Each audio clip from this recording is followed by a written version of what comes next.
Welcome to Real Estate in Real Time. I'm Woody here with Mark Skibowski of Remax Lakes. Welcome to the show. Good morning. How are you? Good morning. Spring break is upon us. Here it comes. Yes, here it comes. And when we get back from spring break, a couple of things happen. High school baseball season basically kicks off. There you go. I'm excited about that. I know Roger's excited that the MLB is also just kicked off this past week as well. Scheduled soon. Yeah, right? the Cubs if trip. It's not already scheduled. Yeah, oh, good Lord. Roger is announcing that. And let's see. The housing market tends to heat up this time. It does. And in this case, this year, there's been some significant changes on the regulatory side. Yeah. And it's just dropped. I mean, the middle of March, this is it. NAR, and people have probably seen the news stuff. Yeah. I know, I read news, Google News every day, and things pop up. Of course, mine's heavily slanted towards real estate, but there's a lot of clickbait out there about, hey, commissions are going away, in buying a house. Yeah. For sellers, it's going to reduce your costs for selling a house, all of these things. And that's all related to the National Association of Realtors signed a settlement agreement for a lawsuit that was filed in 2019. Mm-hmm. And it's called Sitzer-Burnett case. It was a $418 million settlement that NAR signed. Whoa. So what is the settlement about? Yeah. Basically, again, this is Mark's view on it, is price fixing is what the DOJ, Department of Justice, has been round and round and round, but the lawsuit was directly related to the fact that when a seller signs a listing agreement, they were paying the buyer broker's commission. Mm-hmm. That's the whole reason, justification for the plaintiffs to win or to agree to the settlement with NAR. And basically, they won. NAR did not win. Okay. Now, NAR is saying, hey, we did nothing wrong. We complied with all regulations. And I'm a member of NAR, so I'm part of that trade group, right? Yeah. So NAR has agreed to a couple of points, and it's a 118-page judgment. I did look through the whole thing. Wow. I am not an attorney. I don't play one on TV. Yeah. My daughter is a real estate attorney. Right. Yes, she is. Yes. but I am not. Yeah. So these are Mark's perspective on these pieces that are taking place. So essentially, 2 points came out of the entire case. Okay. Number one is that the co-ops or the cooperative commission that is offered to buyer's agents. So typically when we list our house, we list with a listing agent. Yep. They negotiate the commission with the seller about, okay, what's your total commission going to be and how much of that commission is going to go to the buyer's broker. Yeah, that's And then pretty that common. was Yeah. advertised in the MLS. That is the way I've been doing real estate since 2005. Yeah. That is the way it has always been. Yeah. So in my term. Mm-hmm. And in fact, the requirement for putting those co-ops into the MLS came from prior stuff with the Department of Justice. Mm-hmm. And it was antitrust because people thought that agents didn't show homes to folks if the commission wasn't high enough. Okay. If the co-op commission that I was going to earn, if it wasn't high enough, I was going to steer, which is illegal, steer people to other homes. Now, let's be real. In the last few years, there isn't enough inventory. Right. What Right. am I doing as an agent? I want to sell property. Correct. I don't care what the commission necessarily is Right. that I'm being offered. I can try to negotiate that if I choose to. Mm-hmm. Just like with a seller, when I'm negotiating commission on the listing side, it's negotiable. Mm-hmm. It's not fixed. It's not, hey, you have to pay me X, Y, Z. It's always negotiable. So commission has always been negotiable. So 1 point out of this settlement is that the co-ops cannot be offered in the MLS. Those go away. Okay. So, and for now, they could actually put 0 in there as far as commission that a seller is willing to pay the buyer's broker to sell their house. Now think about that. Yeah. So that means the agent's working for free. The buyer's agent would be working for free. Yeah, correct. well, that's not going to work out. It probably will not work out. However, the second piece to the settlement that NAR has agreed to Okay. is that the buying broker, so if I'm working with a buyer, I have to, before showing them property, I have to sign a buyer compensation agreement. Because now I'm negotiating how much commission I'm going to get paid in representing this buyer with the buyer.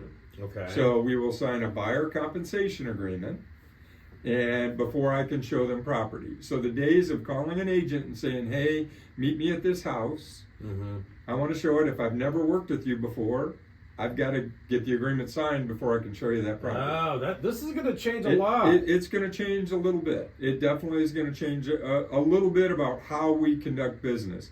And after the break, I'll tell you it's going to change, but it's going to be very similar to what we do. Okay. So there's options. This right. isn't I'm not the sky is falling. This is not Chicken Little. This is interesting. Okay. All right. You're listening to Real Estate in Real Time. We'll be right back. Welcome back. You're listening to Real Estate in Real Time here with Mark Skibowski, and really interesting lawsuit, that settlement that's coming down. Yeah. And so we're talking about how this is going to affect people like right here in the state of Indiana, buyers and sellers and so forth. Yeah, absolutely. So again, nothing in the lawsuit says commissions are X. That notice I say X, antitrust. That's been ingrained to me. We cannot talk about specific commissions. What everybody charges this, so you would not sit in a listing agreement and say, well, everybody charges the same. Although the attorneys who filed this lawsuit, what's the standard commission for attorneys? It's a third. I mean, they charge a third of everything, right? Yeah, now, these folks that filed the lawsuit here for the agent saying there's price fixing going on, they're some of the biggest price fixers out there. Now, my daughter is a real estate attorney, but she doesn't she's not a litigation attorney. So there's going to be attorneys that are watching this show that are going to say, this guy's an idiot, he doesn't know the law. Well, all I'm saying is commissions have always been negotiable with respect to real estate. Yeah. That's at the ground level, they always have that. Seems to me they're around 7%, and like the selling agent gets three. It could be 7, it could be 6, it could be 5, it could be 4, it could be 2, it could be 1, it could be whatever. It could be it's whatever. Negotiable. It is always negotiable, and that's the key piece. So how does this impact buyers in our market? Yeah. Number one, everyone will have to sign a buyer compensation agreement. So who does that hurt, essentially, or potentially harm? It harms first-time buyers who need concessions. Right. They don't have enough money for closing costs. That's the boat I was in. Let alone enough to pay their agent. Right. So what do? We can negotiate with the seller as concessions. Okay. We can ask the seller to pay those commissions. Now, the reality is they've been paying them anyways. Right. They had just been negotiated up front. Yeah. And they were paying the buyer, their broker, who then paid the buyer broker. Now what's happening is it will actually be on the purchase agreement because it's a negotiation between the seller and the buyer. And the buyer's agent is representing the buyer and assisting with that negotiation. Okay. So, in the grand scheme of things, the sky is not falling. It's just it's a different way of doing business. The key piece for those of us who do this full time is that we are going to have to show our value to our clients. Why should you work with me? And I'm using me, any agent. Yeah. Why should I choose this agent to work with? What can they do for me? Are they a skilled negotiator? Because we're going to be negotiating their commissions, their concessions on their behalf with the seller.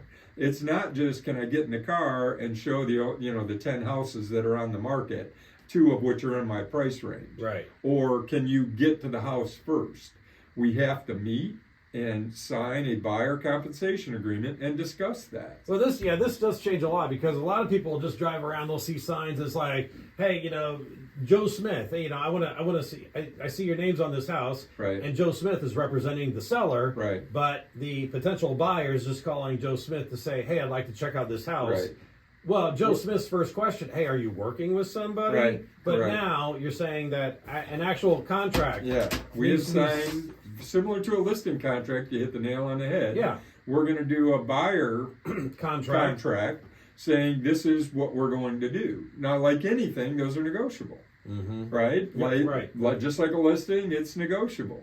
But the folks who we're really struggling with, because this impacts a lot of things. It impacts the mortgage industry, right? Because they've got to figure that out.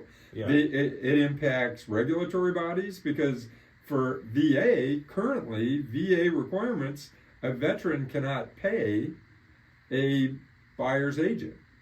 They cannot pay any commissions. Really? So now again, they can't pay the commission directly, but if we negotiate it in the purchase agreement, it's a concession from the seller. Okay. So the veteran is not paying it. It seems to me like, okay, so the agreement up front, okay, that, Right. I mean, that's paperwork. That Yep. takes a little bit of time and so Correct. forth. But on the back end, like what you said about first-time home buyers having Yeah. enough money, it just seems like there's more. There's going to be more negotiation, Yes. and it just seems it's a little bit more of a struggle for first-time home buyers to get into a home. I think it could be. I think it could be, and I think that's what's getting lost in this whole thing. And again, this is Mark's belief. I think we somewhat did it to ourselves. When you see all the social media posts, I listed it and I sold it in 1 hour. If I've got a $3 million property and I sold it that quick, and that, my guess is that's what prompted some of this. Yeah, I'm you get a lot of paying dough. you- Yeah, I'm you get a paying lot you of money. Yeah, for not much something- work. But for that's something because didn't of sell anyway. Okay, but that's because of the industry, how it's Absolutely. been. Because of the lack of inventory. Yes, I mean supply demand, and that goes all the way back to this whole affordability issue, and that's really what the narrative that is out there is, that these greedy agents have driven up the cost of housing. Well, I call BS on that. Yeah. Supply demand, it's standard economics Right. that has led to this. There is no supply and high demand. What's going to happen? Yeah. Price goes Price, up. yeah, That it's- comes from an Oakland University who made it into the NCAA tournament this time. That's Yeah, my that's right. undergrad, Yeah, right? And yeah. the Spartan. Yeah. I've taken multiple economics classes. Supply demand is basic. Yeah. Supply demand is basic, and that's why affordability has gone through the roof. That's why it is prices are high, at all-time high, is due to supply demand. It has nothing to do with our industry and where, we're creating that. Many people, agents set the price. No, they don't. The market sets the price.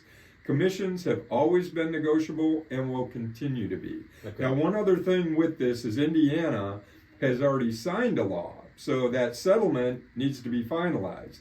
Indiana, Governor Holcomb signed the law July 1st.